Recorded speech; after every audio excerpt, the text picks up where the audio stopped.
ఈరోజు వాక్య ధ్యానము కీర్తనల గ్రంథము 120వ అధ్యాయము మొదటి వచనాన్ని ధ్యానిద్దాం. నా శ్రమలో నేను యెహోవాకు మొరపెట్టి తిని ఆయన నాకు ఉత్తరమిచ్చెను. ఆమేన్. యాత్రా కీర్తనలో భక్తుడు ఈ విధంగా ప్రార్థన చేస్తూ ఉన్నాడు. శ్రమలో నేను యెహోవాకి మొరపెట్టి ఉన్నాను. అది ఆత్మీయమైన శ్రమ అయ్యుండొచ్చు, ఆర్థికమైన శ్రమ అయ్యుండొచ్చు, శారీరకమైన శ్రమ అయ్యుండొచ్చు. ఏ శ్రమలోనైనా యెహోవాకు నీవు మొరపెడితే దేవాది దేవుడు నీకు ఉత్తరమిస్తాడు అని దేవుని వాక్యం సెలవిస్తుంది. ప్రియ సహోదరుడా, సహోదరి, ఈరోజు నీవు ఉన్న స్థితి ఏదైనప్పటికీ నువ్వు చేయవలసిందేమిటి? దేవాది దేవునికి మొరపెట్టడం.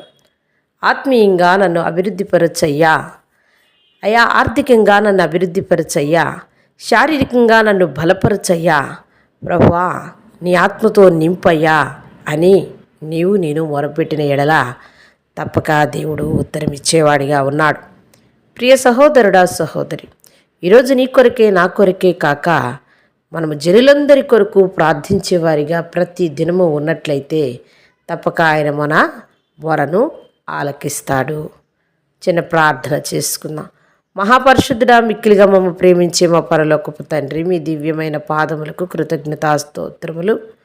నాయన, శ్రమలో అలనాడు భక్తుడు మొరపెట్టినట్టుగా ఈ దినము మేము కూడా మొరపెడుతూ ఉన్నాం.